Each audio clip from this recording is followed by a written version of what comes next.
But I watch him in the debates for the leadership, and I watch him say, plan beats no plan. And this is how I do. Plan beats no plan. And I think this is exactly what people want in the moment, especially those who are worried about Trump and tariffs and the economy. They want that kind of presence. And then you watch him, watching hockey or wearing the Connor McJesus shirt or dancing to Down with Webster, and you're like, he's kind of a dad. The Amber Mack Show on Canada Talks, Sirius XM 167. Welcome to the Amber Mack Show. On today's episode, we do an election debrief with David Moscrop. We also dive into the latest news from Amazon in the wake of tariff uncertainty. We share why you should change the privacy settings on your Ray-Ban Meta glasses, and we have a first look at the Nintendo Switch 2. Plus, we speak with a local publisher about community news. And Jeff, I am super interested in hearing more about what you're going to talk about this week in the Other Mac. Yeah, I came across a couple of stories in the past week or so that were talking about just how it's still very dangerous, maybe more dangerous than ever for kids online. So I'm going to talk a little bit about how we might be able to make things safer and just talk about a couple stories that I'm sure will make parents' skin crawl a little bit. Absolutely. All right, well, let's get into the tech headlines. News feed. Well, we recently had a conversation about Amazon changing its policies so that Echo users would be forced to run all Echo commands through the cloud, no longer having access to processing voice data locally. And now, as reported in The Verge, Ray-Ban Meta owners have been emailed a notification that AI features will now be enabled by default. I saw a bunch of people posting on social media about this, Jeff. Yeah, it's pretty annoying how these companies can sell people, in Meta's case, in this instance, a pair of glasses costing hundreds of dollars, like $300 to $400, and then change how they can be used after you've purchased them. So, on top of Meta's AI analyzing photos and videos for certain features, Meta is storing any user's speech following Hey Meta for up to a year to help improve Meta's products. And if you don't like that, the alternative they've given you is to manually delete each and every recording using the Ray-Ban Meta Companion app, which, having been in the back end of Facebook, I'm sure is just a wonder to work with. That is just an insane approach showing that Meta is just not really interested in facilitating your privacy. Yeah, I mean, a lot of people really raising alarms about this issue with Meta. And it feels to me like they are really moving too fast and breaking things when it comes to AI. That is kind of the path that they are on. And speaking of artificial intelligence, Microsoft CEO said on a recent earnings call that more than 30% of Microsoft's code is now generated by AI. Yeah, that's both interesting and kind of terrifying given how hit or miss AI coding can be. But as an ex coder, it's fascinating that the CEO also pointed out that the results vary in effectiveness depending on the programming language. So when AI is coding in Python, it does a better job than if it's coding in C++, which frankly may happen with human beings as well, knowing both of those languages. And in a sign of things to come, Microsoft's CTO said he expects that by 2030, 95% of Microsoft's code will be generated by AI. This is also another incredible headline. And I think the first thing a lot of us thought about was those generations of kids who we've been telling for really a couple of decades now that they need to learn coding in school. What do you think about this, Jeff, in terms of where we're at right now with the fact that so many kids have been focused on coding? And then we see these headlines like this where AI is more and more starting to be able to do that job, not on its own, but it's on its way there. Yeah, I think there's, you know, you will still need people who can code, just like all this AI stuff you need. And we talked about this in recent episodes where you need a human being involved to make sure that things are working right and all that sort of stuff. So I think it was always, it just goes to show how fast our technological future changes, right? This is just in the past 20 years that we were telling every kid, you got to go learn coding kind of thing. And now it's like, no, some an AI is going to do that for you. So it's pretty incredible. And we're actually maybe catching up to that a bit with a recent announcement in Halifax here about AI use in schools, which I'm kind of two minds about, as many educational institutions are. But the Halifax Regional Center for Education has new guidelines on the use of AI, and they seem pretty grounded in the fact that AI is going to be used whether we like it or not. So it should be brought into schools in a sensible and responsible way. And the approach is mostly about two different things. One, if teachers or students make any use of AI, then that needs to be openly declared. It needs to be made very clear that AI was involved in this. And two, both students and teachers, again, need to understand it's not acceptable to put any personal or private information into AI tools. And that's a rule all of us should be following. I think it's fair to say that a lot of schools are really struggling to figure out that balance between using AI and using too much AI and responsibly using AI. And there are so many different applications where AI does make sense, but Mhm. again, some where it just doesn't. So this is going to be something that I think is going to take some time to figure out. Now, we want to switch gears a little bit. I think on almost every single episode of this show, we have talked about Trump's tariff news. Most recently, this is a battle not with automakers or the tech industry at large, but more specifically with Amazon. Yeah, yeah, it's been an exciting 12 weeks since we started this, but hard to ignore that Trump is part of everything tech these days, given how all the tech bros have gone on side with him. And you know, Jeff Bezos was one of the guys at Trump's inauguration with the other billionaire tech bros. So this shows you how long Trump's gratitude lasts. But the story, which is still unfolding a bit, uh, is essentially about Amazon had allegedly planned to begin displaying to potential buyers how much tariffs have added to the prices of individual products. And instead of this being a welcome dose of transparency for Americans, the White House called it, and I quote, a hostile and political act. They were, why didn't you do this when Biden was around? Blah blah blah blah. It's just insanity. And what's also insanity is this seems to have caused Amazon to back down to the point of saying, "Oh no, we never really planned that at all, and we're certainly not doing it now." So as I've said many times before, beware of people who argue against transparency. They're not working for you. Yeah, I mean, not exactly a courageous move. We are going to switch over to some news that maybe is a little bit happier. We, of course, just celebrated May the 4th, and that is also unofficially known as Star Wars Day. And this was a really interesting article that I stumbled across that I thought you would love to unpack for us, talking about some of the sci fi technologies that have come out of Star Wars that are here in real life today. Absolutely. Actually, and we're just watching Andor, and one of the great things about Star Wars tech is seeing how that sort of retro futuro tech works, and they're putting quarter-inch jacks into things to patch through messages and all that. So I've always loved how Star Wars handles tech. But there are a couple of really interesting things from this story from theconversation.com. Um, I think we're past the point of spoiler alerts for the original Star Wars movies, but you may remember that the good guys blew up a couple of Death Stars, and the last one was gigantic, at least 140 kilometers or 87 miles across. You remember it being compared to a moon. Well, when they blew that up, there'd be a ton of debris, obviously. The Star Wars mythology explained that away by saying it opened up a hyperspace wormhole that scattered the debris across the galaxy. But unfortunately, we're not so lucky for that here on Earth. Yeah, I mean, space debris is an interesting topic. We actually should have an expert on the show to talk about this because there's a lot to sink our teeth into. There are currently more than 12,000 active satellites orbiting the Earth and about 50,000 objects total being tracked in our orbit. And that is to say nothing of the millions of fragments of space debris that are really too small to be tracked. This is one of those issues. Again, I feel like it's going to come up on us or creep up on us in a really Yeah. significant and terrifying way. And it's really a huge issue, making it dangerous for both satellites as well as spacecraft.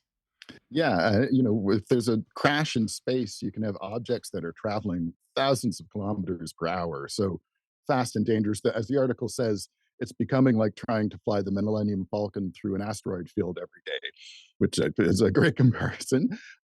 Thankfully, NASA and other space agencies have been working on a bunch of things for this. So everything from space nets to harpoons to lasers to try to deal with the most dangerous pieces of space junk. But this is certainly a problem that is going to persist, and we don't have great answers for it yet. Well, at least we are a little bit closer to real solutions all the way from Tatooine when it comes to living in desert areas, which cover about a fifth of planet Earth right now. And that, again, is pretty staggering in itself. Yeah, the article said that deserts on Earth are home to almost 1 billion people, which really surprised me. And I guess that must be near deserts, whatever, but they're all over the Earth, as it says. And researchers from Berkeley and also from other places have created solar powered systems that produce clean drinking water from the air. And there's still some hurdles to overcome for this before it can be used commercially at scale. But it's basically a version of Uncle Owen's moisture farm on Luke's home planet. So very cool, and obviously with the number of people involved there, very useful and probably essential as we move on into the future. You can probably tell if you're listening to this, Jeff knows a lot about Star Wars. I feel like this might be a whole other segment coming up in the show. Maybe you and Chris, who does all of our production, can battle it out between Star Wars and Star Trek and which is better. That could be an There you go. interesting conversation. All right, so are going to talk now in the other Mac about the kind of risks that kids can be exposed to on the internet today. This is really a terrifying dive into some of the issues that young people are facing online. And Jeff is going to talk about it more in the other Mac. The Other Mac. Well, Western society has a lot to feel humble about these days, but perhaps the most shameful thing we've done in recent years is pretty much abandoning significant protections for children on the internet. I know you'll point to promises made here and there by social media companies or questionable actions by government that purport to help, but all in all, we've quite simply been failing on this measure. For example, as recently reported by CBC, 2 men have been arrested and charged with running an international child exploitation enterprise known as 764 that targets vulnerable minors online and coerces them to self harm, make child sexual abuse material of themselves, and participate in violent acts, including animal abuse and even suicide. To join, potential members had to share content including child sexual abuse or self harm, and the 764 group provided a guide for how to target and groom vulnerable kids.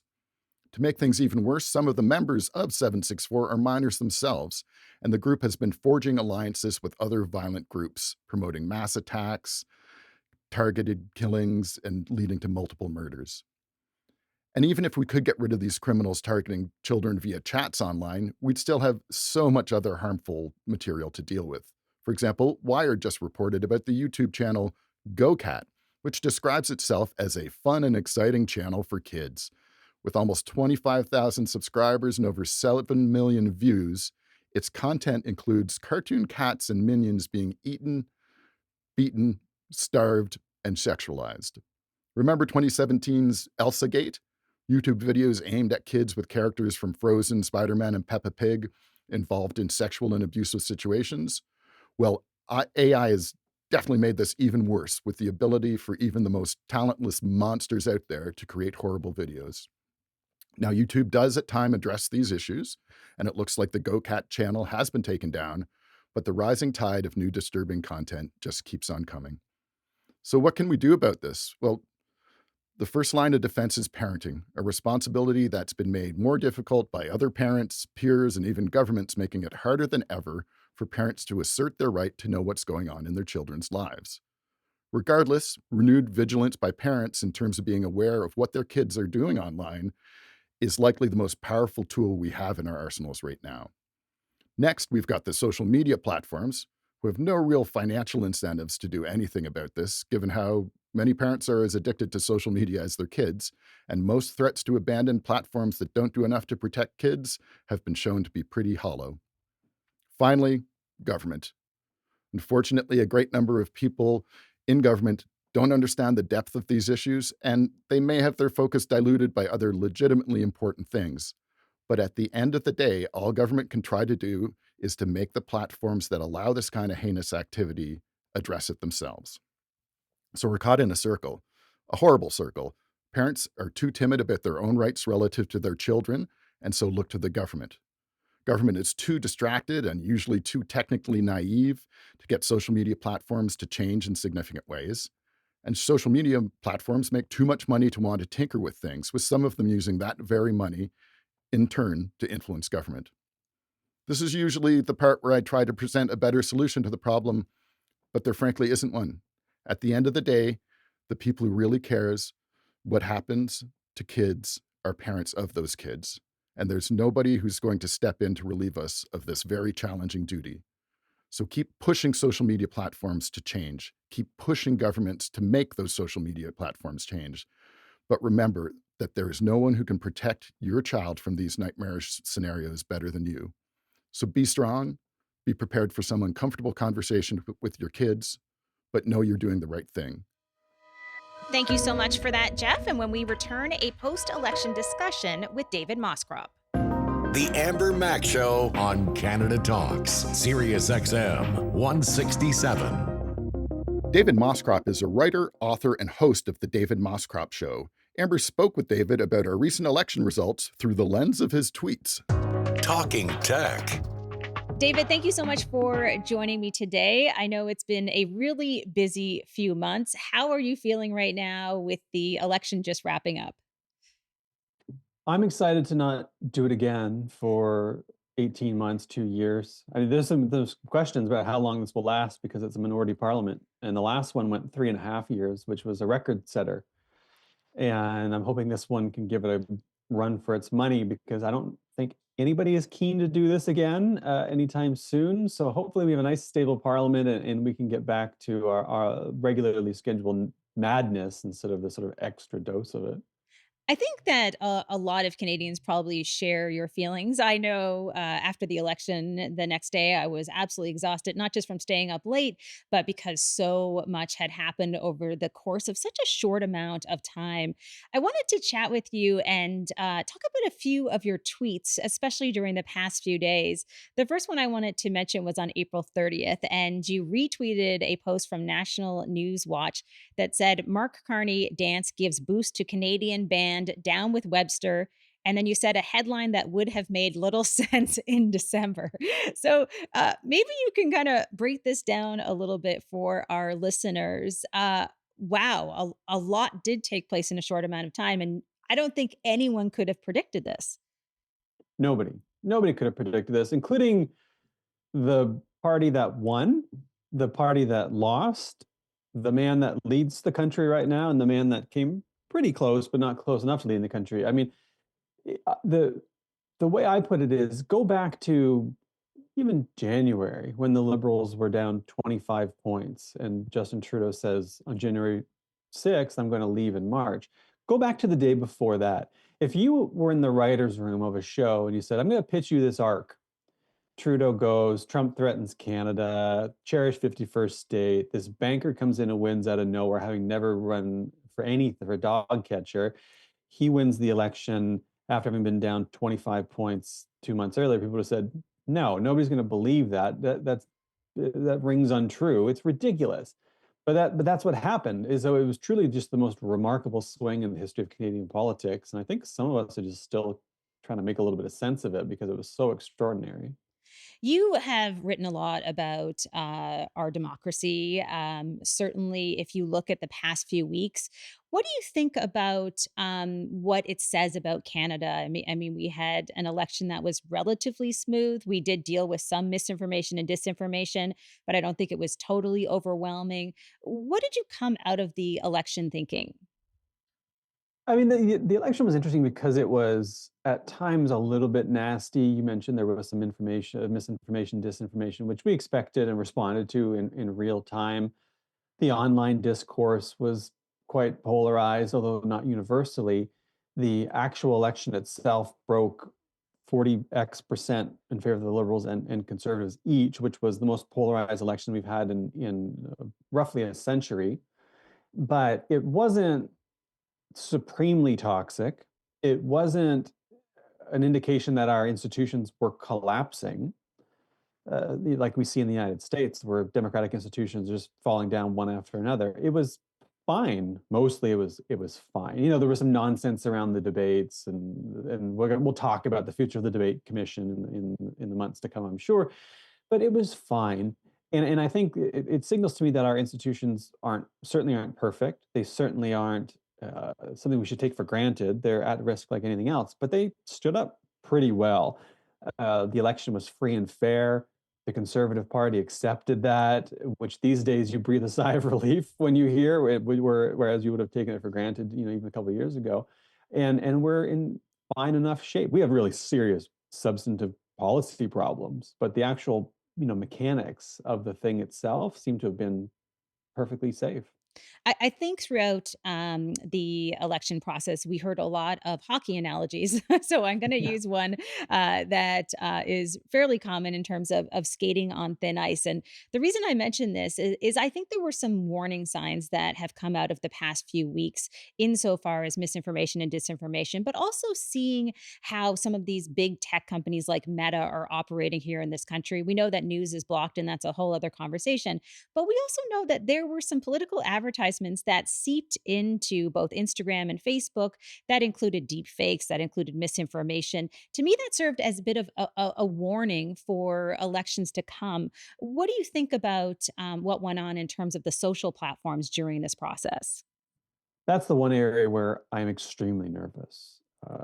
Electoral integrity from Elections Canada, the behavior of the parties themselves, the quality of debates, in many cases, the quality of the candidates, these things are pretty good. The online information sphere, pretty bad. And I think ultimately you had people casting some informed ballots, and you had people casting some less informed ballots, and you had some people casting some delusional ballots. And if you dig into some of the particulars, like look how the Alberta separation discourse is going on right now. Look how the sort of Carney is a traitor nonsense has already started. Then you see, okay, well, there are some very, very serious problems. And some of that is borne out from the fact that there's a news blackout. And so when people don't have news that they can rely on from legacy or other or independent outlets, they go to memes, they go to random posts that are unsighted, and then they get fed nonsense and they believe it. And that poisons discourse and it polarizes people in a toxic way. So that's a serious, serious threat. And then you've got the technology problem you mentioned of also there's AI, deep fakes, which some people are going to believe. And it speaks to the need to prepare people to be better consumers of information, right? And there's a bit of an age gap between who's most affected by these things, with older folks being a little bit more susceptible than younger folks. So there's a little hope that the younger generation is going to be a little less susceptible to this. But at the same time, if we ask ourselves, what's the psychology of what's happening here? People want to belong to something. They want to be a part of a group. That can break in all kinds of positive ways, but it can also go in negative ways. Is that if someone feels a deep need to be accepted, to have their views accepted, and to feel like they belong, sometimes you join a sports team or a political party or a book club. Other times you join an extremist group online. And so we need to deal with the fact that the social media platforms are complicit in the latter. Yeah, I mean, in some cases, I would also call them cults, right? I mean, it's a certain way of thinking, and it's so extreme, and in some cases, absolutely, some of these groups they are responsible for sharing so much of this fake news that we see online. But at the same time, I don't really want to necessarily just blame, say, Meta and X. One of the things that really surprised me, and I would love to hear your perspective on this, one of the most toxic places that I spent time over the past few weeks was actually LinkedIn, which really surprised me because this was always that professional platform where people would go and be very responsible and respectful of what they were saying. But there were some conversations across LinkedIn that, in some ways, I think were a little more challenging than even what I saw on X, which I don't know if you have that same experience or what you think of that sort of new addition to this online conversation. I remember during the convoy occupation in Ottawa in 2022, I had written about it and I got threats on LinkedIn. And I thought, my God, if they're finding me on LinkedIn, they're committed. This is a third order. Twitter's easy, Facebook is easy. These things are easy. LinkedIn, you got to kind of work for it. And I thought, okay, well, so there is a toxic undercurrent in this space, and there is. And we mistake it for an inherently, necessarily, and absolutely professional space where people are networking and sharing their business triumphs or career triumphs, maybe looking for work and job searching. But here's the thing, it's an online space that acts as a forum. And the iron law of the internet is any online space that acts as a forum that is publicly accessible to the mass is going to be turned into a political swamp eventually, right? Because people are just going to go there and they're going to do this and they're going to do it everywhere. And we see that, right? You can't, it's on Threads, it's on Instagram, it's on TikTok, it's on Twitter, it's on Facebook, it's on LinkedIn, it's certainly on Reddit, it's certainly on places like 4chan or wherever. I mean, it just is everywhere. It spreads everywhere. That's the iron law of the internet. And it's very, very hard to manage that. It's very, very hard to police that because one, it takes resources, but two, you have to make decisions about speech, what's allowed, what's not, and who gets to decide. And I know it's really easy for us to say, well, this stuff is bad, we don't want to see it. Uh, but it's harder to say, well, where are the lines and who gets to decide what those lines are?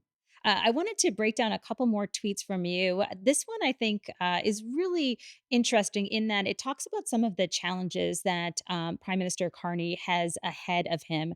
I think it is fair to say that many of us have spent a lot of time thinking about the election and election night and what was going to happen. But now looking forward, you tweeted out that Mark Carney has tremendous capacity, and he'll also have to deal with things like Trump and the tariffs, a spicy minority parliament, a not so hot economy, and the list goes on. So, what are some of those big challenges ahead for the prime minister and his party? Last year, I think it was, I wrote a piece on Substack about how the conservatives were likely to win. I was wrong. But come 2026, 2027, they were going to be in big trouble. That's now true still, but of the liberals, because you win, and that's kind of the easy part. Then you've got to govern, and you've got to govern in a divided country, in a divided parliament, in the face of Donald Trump, who's unpredictable and often intransigent, in the face of tariffs that could contribute, outright cause a recession, both in the United States, in Canada, and potentially around the world. We still have to deal with climate change. We've forgotten climate change. We didn't talk about it during the election, but we still have to deal with climate change. It's only getting worse, and we're falling behind on our commitments. You've got to deal with the housing crisis, which means you've got to deal with the provinces and municipalities. That's going to be tough. You've got to deal with affordability. People are still struggling to get through the day. They can't afford groceries. They can't afford gas, even with the carbon tax being zeroed out.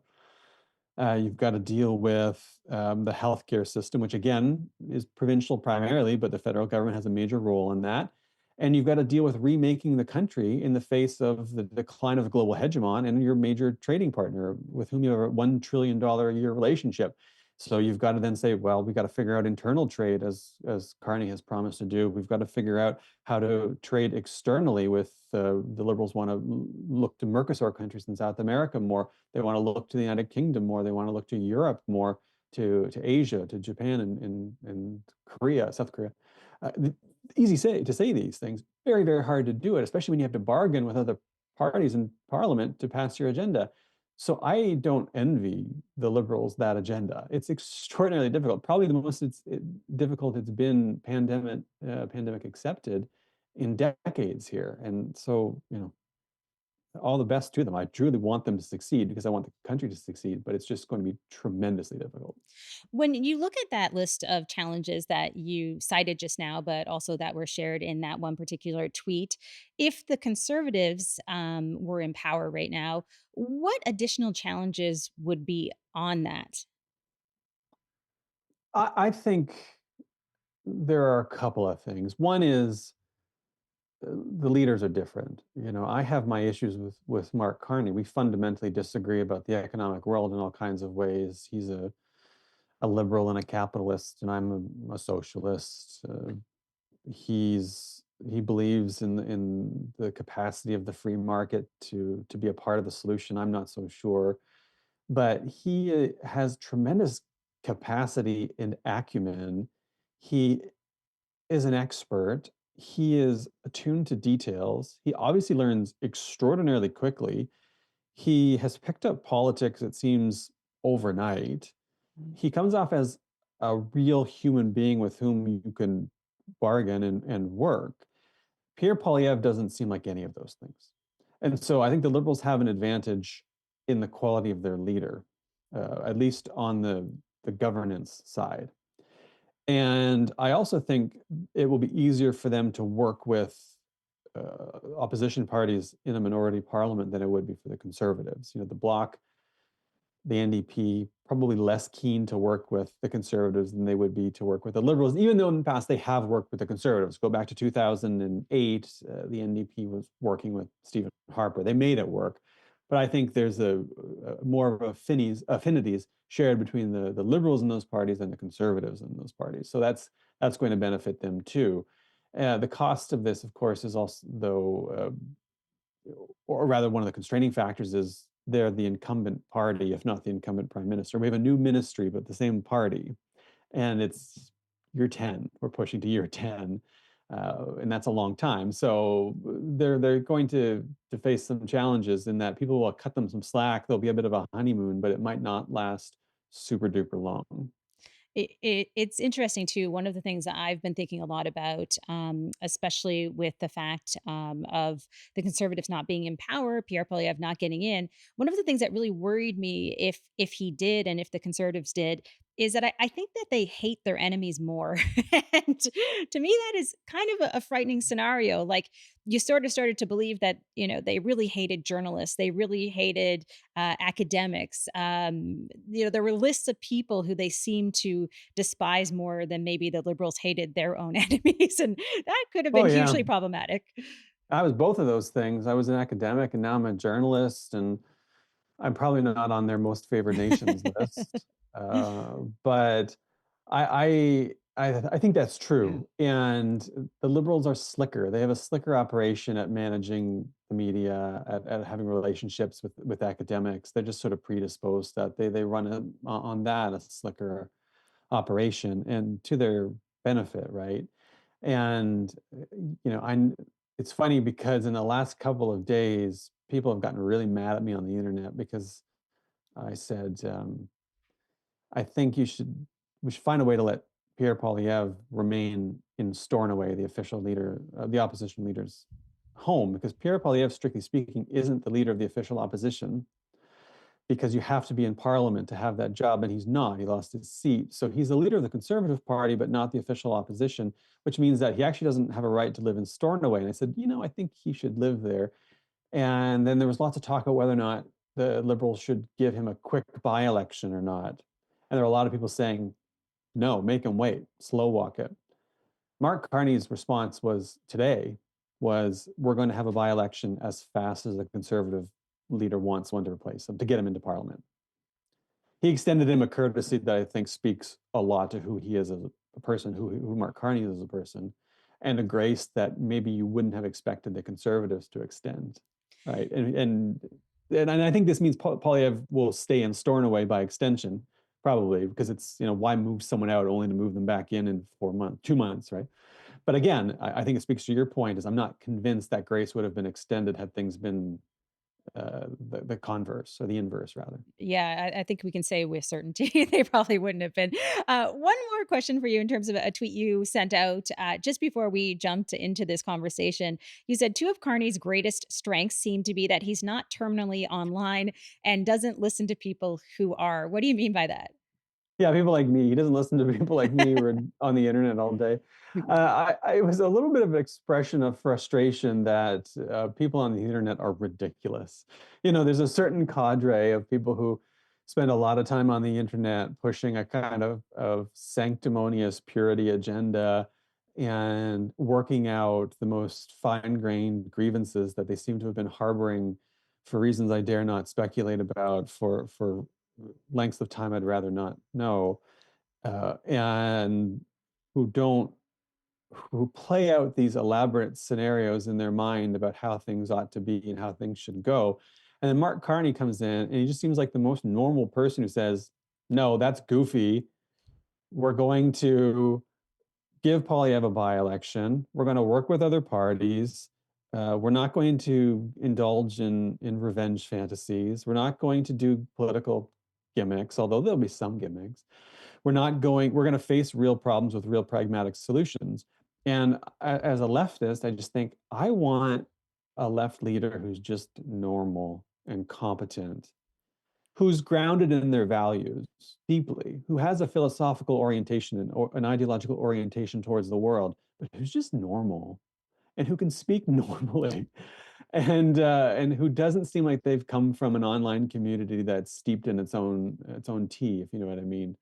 That's way up on my Christmas 2025 list, you know? Absolutely. If we loop back to the beginning of the conversation where we talked about Down with Webster and the Prime Minister's dance, I don't think he was doing that dance and rapping because he thought he would get a lot of clicks. So I feel like that's a good No, thing. no. It's funny is in many ways was wrong about Mark Carney because last year I was writing about, look, he's a boring technocratic banker elite. He's the worst possible person for the moment. He seems like a credulous market fundamentalist in many ways, or at least a credulous believer in capitalism and so on and so forth. And then he wins, or he runs for the leadership, and I'm watching him and thinking, I might have misread him. And I developed this affection for him very, very quickly. Like, I just like him. I like him and I trust him. And again, this is this is a visceral connection. I mean, I've got so many critiques. We could do a whole episode on critiques. And I've made those and I'll continue to make those. But I watch him in the debates for the leadership, and I watch him say, plan beats no plan. And this is how I do. Plan beats no plan. And I think this is exactly what people want in the moment, especially those who are worried about Trump and tariffs and the economy. They want that kind of presence. And then you watch him, watching hockey or wearing the Connor McJesus shirt or dancing to Down with Webster, and you're like, he's kind of a dad. He comes off as a dad. And for a lot of people at a visceral level and psychological level, you might say Freudian level, that's really appealing, but it works. And I also think he's genuine. So I have a lot of time for him as a person. And everything I've heard or seen suggests he's a person of integrity. And I think that's both utterly necessary right now and a huge asset, and something people like me should be admitting, so as not to become the extremely online sort who just cannot for a second say a nice thing about someone they disagree with because they're worried about being dragged by other extremely online people. So I'm glad I can come on and do shows like this and say these things and then deal with the mean tweets later. Well, I am very grateful that you can come on and also admit that you were wrong. I mean, we've all been wrong about certain things, and I feel like you don't hear people say that often anymore. People tend to kind of lean into whatever their views were, and they don't want to change them. So certainly appreciate you joining me and chatting more about that. Before I do let you go, for people who want to follow you or read your books, where is the best place for them to go? Well, you can follow me. I'm on Substack, where I have a newsletter. That's under davidmoscrop.com. I'm on all the social media sites. I've got a book called Too Dumb for Democracy, and it's on the shelves and often, unfortunately, still relevant. So you can find it there. And otherwise, I'm looking forward to spending as much of the summer as I possibly can at the hardware store, learning how to take care of my new home. So if you want to try to find me at the Rona in Ottawa, you can also do that. But otherwise, the internet's just fine. Is it bad when you said the Rona? I thought of coronavirus. We're still processing that, Yeah, I I think. We're know. still processing the pandemic. That's reasonable. A little PTSD there, I realize. Yeah, Awesome. Well, listen, thank you so much for joining me today, and I hope we can chat again soon. I'd love to anytime. Thank you. Thanks, David and Amber. Next, we talk to a publisher in Kawartha Lakes, Ontario, about how his local print magazine thrives in a digital-first world. You're listening to The Amber Mac Show on Canada Talks, Sirius XM 167.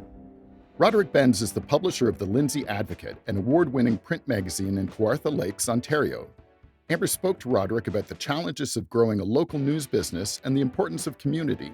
Here's their conversation. Media Matters. Roderick, thank thank you so much for joining me for this discussion on local news. We did a quick introduction to what you do, but would love to get it in your voice. Tell us a little bit about what you do day to day and your organization. Sure. I am the owner and operator of Fireside Publishing House in Lindsay, Ontario, in the Kawartha Lakes region. And we do something rare these days. We have a print first ecosystem of media, including a monthly glossy magazine with news and features, a weekly newspaper, and a twice annual lifestyle magazine, as well as, as an annual newcomers guide and visitor publication. It's been really fascinating doing this series on the show because we have talked to so many people who work in local news or run newspapers. And one of the things that they mention is two terms that we don't think a lot about in 2025, which is print first. So, can you talk about how do you make that viable, and how does the community respond? I think first you have to be in the right area. I don't think we could do what we do in downtown Toronto or Montreal and so on. So we do have a population that's open to print, that is particularly interested in having print in their lives. We actually just completed a reader survey to better determine who are the readers of this publication that's been around since 2017 in glossy magazine format, never missed a month. And by and large, 61% of those readers are print only, and 23% read both, and only 15% read just online. So we're in the right area for print, geographically speaking, but we also create products where the content matters. And I can't underscore that enough. There's lots of magazines around, including in our area, that just simply don't have anything to say. And if you don't have anything to say, you're not going to be successful. Let's dive into that a little bit because I think, to your point about, again, running a print publication in this digital first world, I mean, it is unique in itself. But when you talk about having something to say and opinions, the truth is that people can get a lot of that, maybe too much, on social media. So, what do you think it is about that print experience that is drawing people into the magazine and other things that you're doing? And when I say have something to say, I don't necessarily mean controversial and opinion. I just mean write about stuff that matters. And that can be a balanced article. And in fact, that's what we aim for, whether we're writing about the tariff war or other important local issues here, uh, business, the arts, whatever. Just make it matter what you're saying. Actually, get out and talk to people. So many magazines seem like they're half AI generated these days, where they're ad focused first, and that is our revenue model. But the way it works for us is people are in love with our magazines because, including from an advertiser perspective, because they know people are reading it. They're one of those people who are reading it, and it's just simply because we write stories that matter and have a little bit of opinion as well.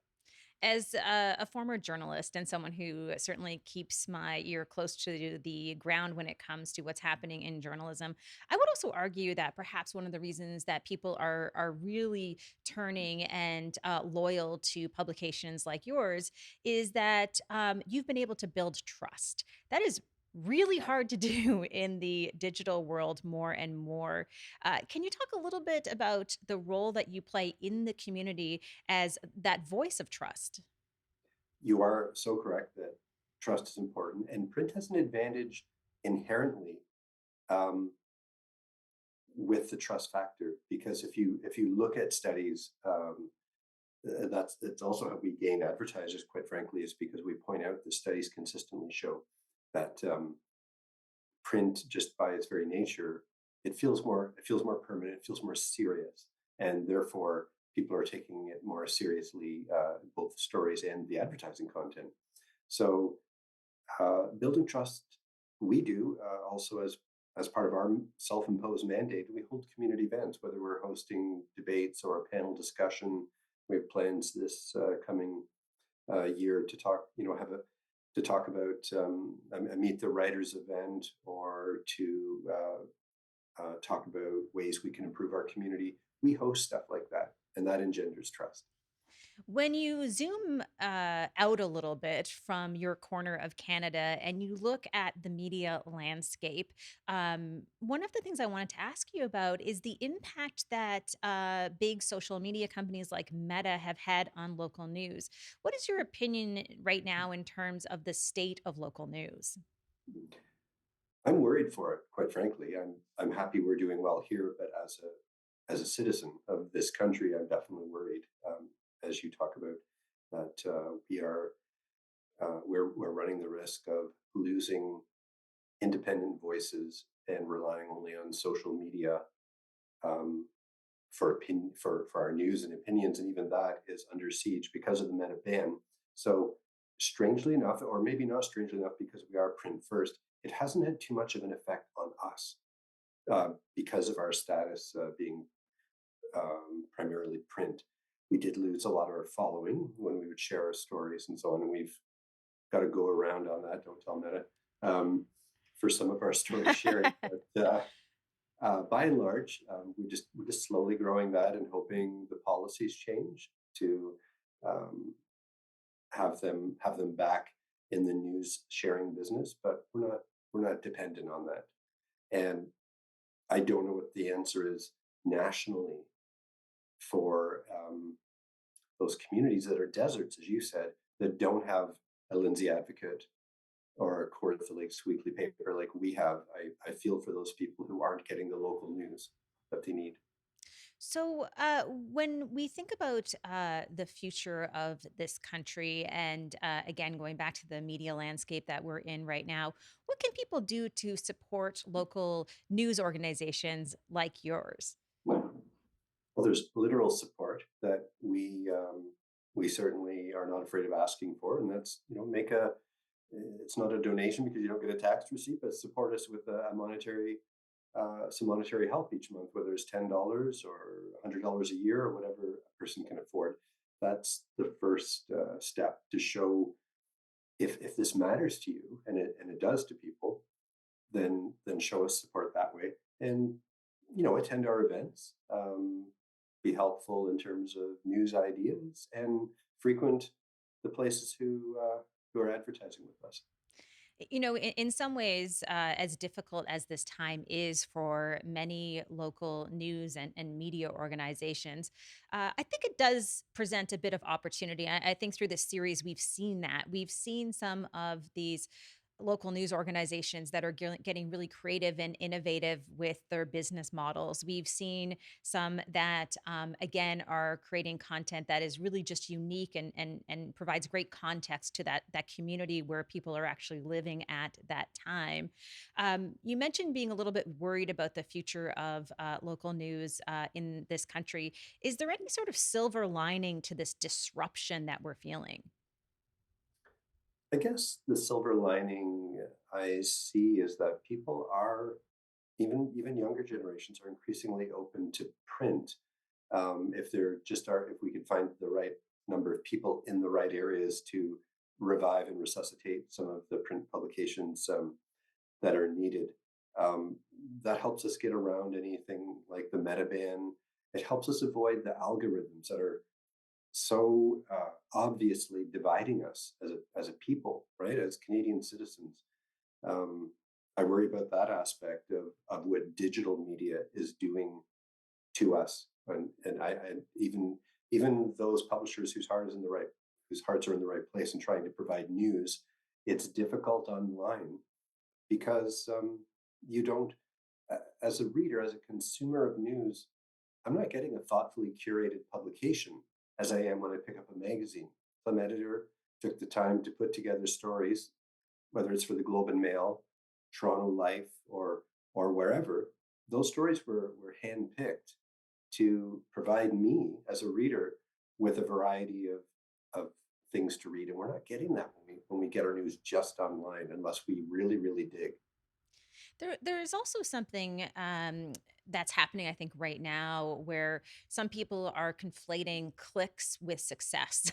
you know, I Yeah. see this everywhere on the internet, like, oh, my video got 4 million views. Like, this is successful, even though if it's a video about something that, again, people just hate it, it doesn't seem to matter. Like, we've lost that long term lens. So I think it is, again, a really difficult time, but I think there is opportunity that does exist thanks to people like you and leaders like you in communities. So I just wanted to thank you for coming on the show today. For people who want to check out what you do, where's the best place for them to go?